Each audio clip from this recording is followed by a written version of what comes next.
Hello बच्चों, कैसे हो आप सब।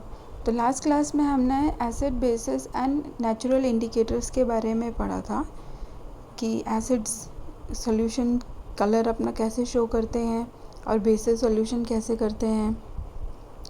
तो आपको एक चीज़ मैंने लिख के बताई थी कि जो आपके रेड लिटमस पेपर में जो आपके बेसिस होते हैं वो ब्लू कलर में कन्वर्ट हो जाते हैं and your acids will turn blue litmus paper into red colour. तो ये 2 पॉइंट आपको लर्न करने हैं और दिमाग में रखनी है ये चीज़ें, तभी आप कोई भी सोल्यूशन का कलर बता सकते हो on the basis of that.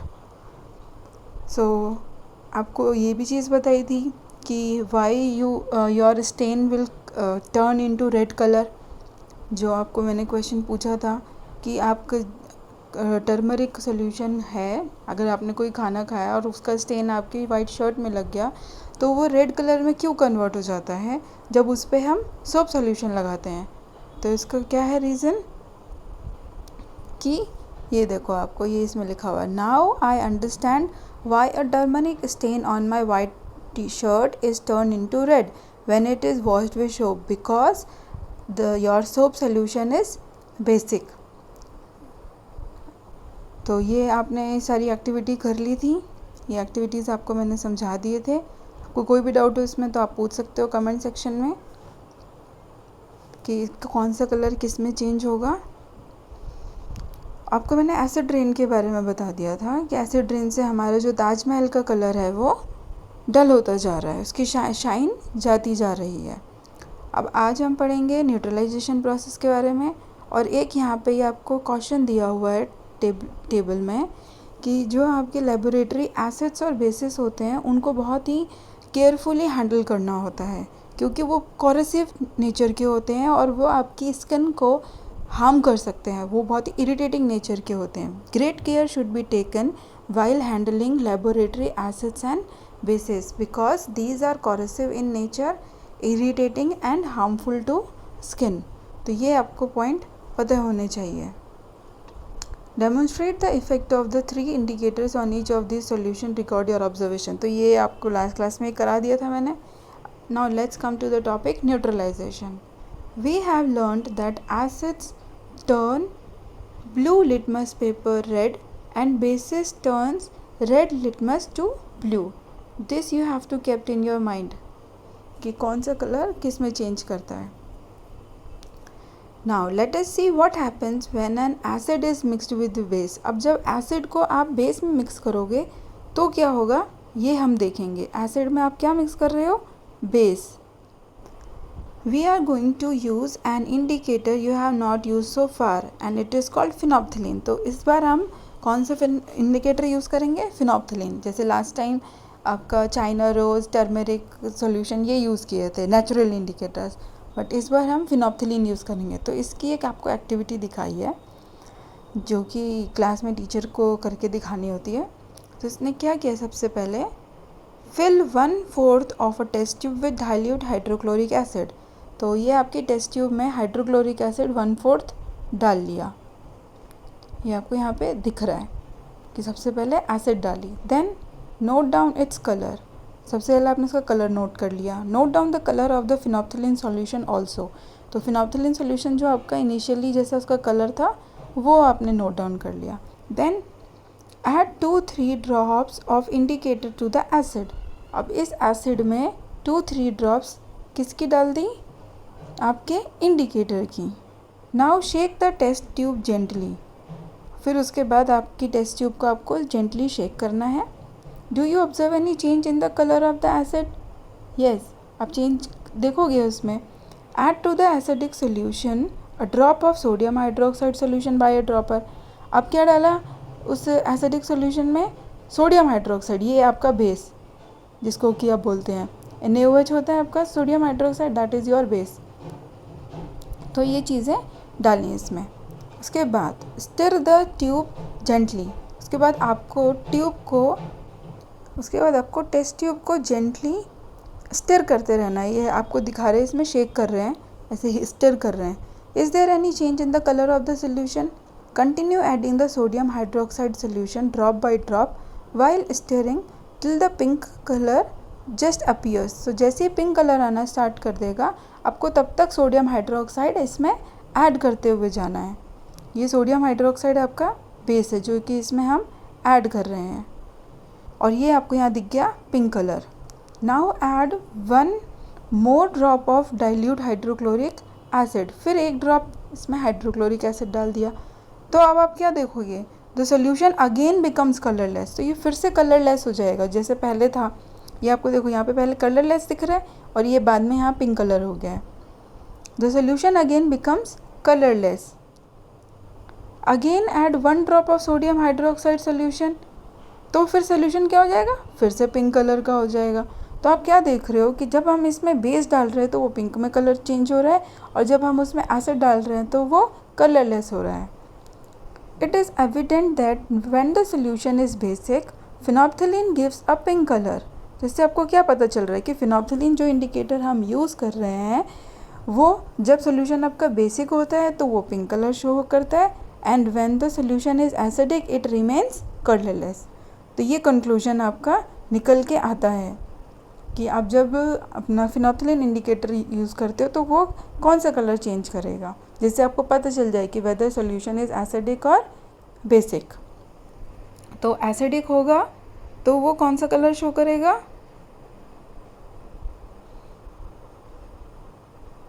Colourless. और जब आपका बेसिक होगा तो pink.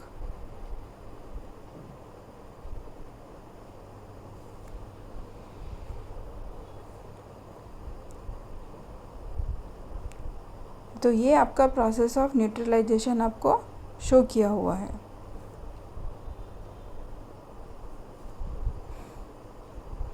Now come to the page number 55. When the acidic solution is mixed with the base solution, both the solution neutralize the effect of each other. तो जब आप acid में base add करोगे तो दोनों एक का इफ़ेक्ट ख़त्म हो जाएगा एसिडिक और बेसिक का. तो जो सोल्यूशन जो होगा वो आपको न्यूट्रलाइज सोल्यूशन मिलेगा. When an acidic solution and a base solution are mixed in suitable amounts, both the acidic nature of the acid and the basic nature of the base are destroyed. तो वो एक दूसरे के effect को ख़त्म कर देते हैं. The resulting solution is neither acidic nor basic. तो जो आपको न्यूट्रल सोल्यूशन मिलता है वो ना ही एसिडिक होता है ना ही बेसिक होता है. Touch the test tube immediately after neutralization. और अगर आप न्यूट्रलाइजेशन के बारे में तुरंत आप टच करेंगे टेस्ट ट्यूब को तो आप क्या देखोगे कि वो थोड़ा हीट होएगा. Touch the test tube immediately after neutralisation. What do you observe? In neutralisation reaction heat is always produced और evolved. The evolved heat raises the temperature of the reaction mixture. तो इसलिए आपको जो टेस्ट ट्यूब है वो थोड़ा सा गर्म लगेगी जब आप उसे टच करके देखेंगे. In neutralization reaction, a new substance is formed. This is called salt. जब आपने एसिड और बेस को ऐड किया एक दूसरे के साथ तो आपका क्या बनता है, सॉल्ट का फॉर्मेशन होता है.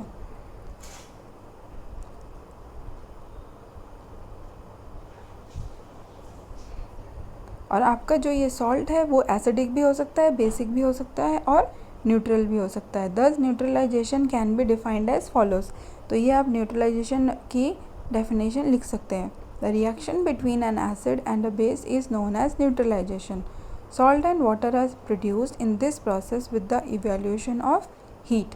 तो एसिड और बेस को आप रिएक्ट करते हैं एक साथ तो आपका न्यूट्रलाइजेशन प्रोसेस होता है और उसमें आपको क्या मिलता है, सॉल्ट एंड वाटर, और आपकी हीट इवॉल्व होती है. तो आप इसमें कोई भी एग्जाम्पल ले सकते हैं एसिड का. जैसे कि यहाँ एसिड ले ली है हाइड्रोक्लोरिक एसिड और बेस ले लिया है NaOH सोडियम हाइड्रोक्साइड. तो आपका क्या मिल के बना, NaCl, that is your salt and water. सबसे पहले हम इसकी समरी कर लेते हैं. ये कुछ पॉइंट्स हैं जो आपको अपने माइंड में रखने हैं कि acids are sour in taste, bases are bitter in taste and soapy to touch. Acid turns blue litmus red, bases turns red litmus blue. Substances which are neither acidic nor basic are called neutral. तो उनको हम neutral कहते हैं। Solution of substance that show different colour in acidic, basic and neutral solutions are called indicators. तो indicators कौन होते हैं? जो कि डिफरेंट कलर शो करते हैं आपके एसिडिक, बेसिक और न्यूट्रल सोल्यूशंस में। और फिफ्थ आ जाता है आपका, an acid and a base neutralize each other and form a salt. A salt may be acidic, basic और न्यूट्रल इन नेचर। ये आपकी न्यूट्रलाइजेशन की रिएक्शन है कि एसिड और बेस को हम ऐड करते हैं तो वो सॉल्ट बनाते हैं।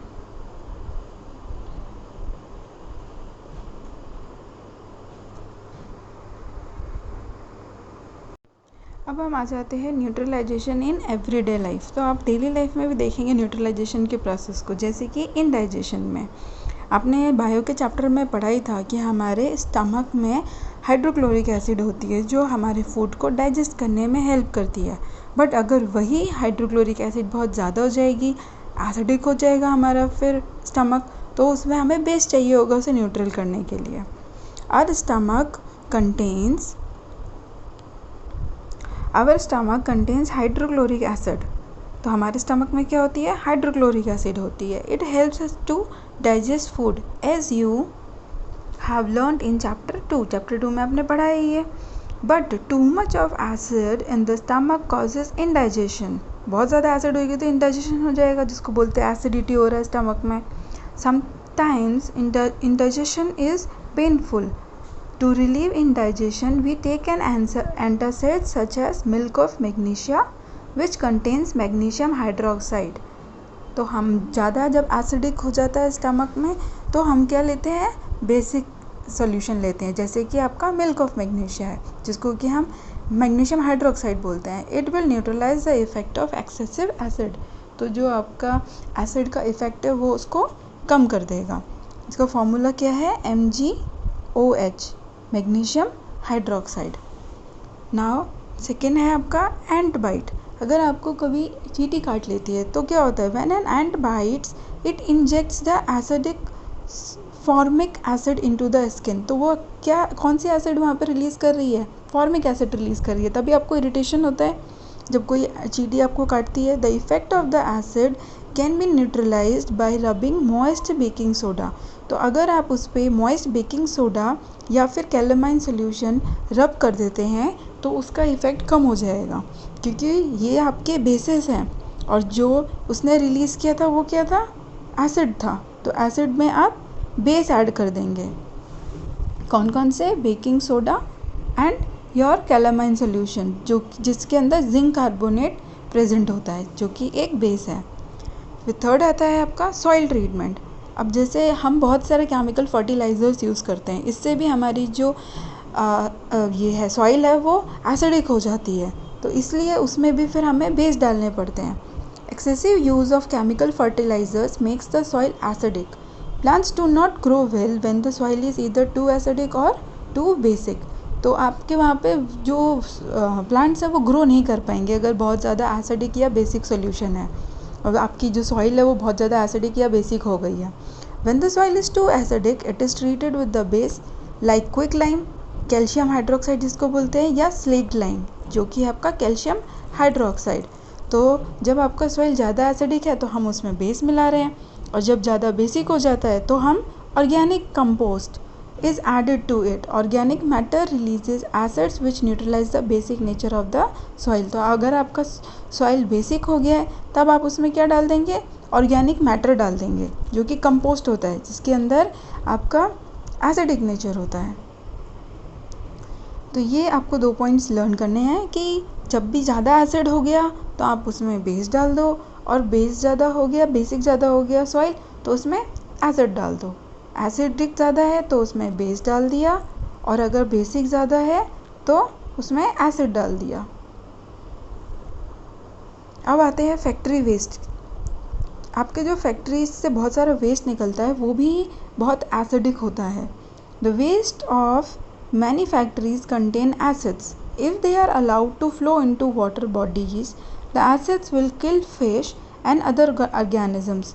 तो आपका जो फैक्ट्री से वेस्ट आ रहा है वो बहुत एसिडिक होता है, और अगर उसे हम वाटर बॉडीज़ में, जो आपका सी हो गया, लेक पॉन्ड, ये सब हो गए, वहाँ पे ऐसे ही जाने दिया उनको एसिडिक नेचर में ही, तो वो जो फिश और अदर ऑर्गेनिजम्स हैं उनको किल कर देगा। इसलिए उस फैक्ट्री वेस्ट को हमें पहले न्यूट्रलाइज करना पड़ता है। The factory waste are therefore neutralize by adding basic substance, and then उनको हम रिलीज़ करते हैं वाटर बॉडीज़ में। So this is all about this chapter. I hope आपको ये समझ आ गया होगा, acid, bases, natural indicators and आपका न्यूट्रलाइजेशन प्रोसेस। न्यूट्रलाइजेशन प्रोसेस में आपको ये इम्पॉर्टेंट है, ये आपको ध्यान रखना है कि क्या क्या मतलब रिएक्शन में होता है। एसिड और बेस मिलके क्या बनाते हैं। When acid is added to base it will form salt and water. This is your neutralization process and this is the reaction. So this you have to learn.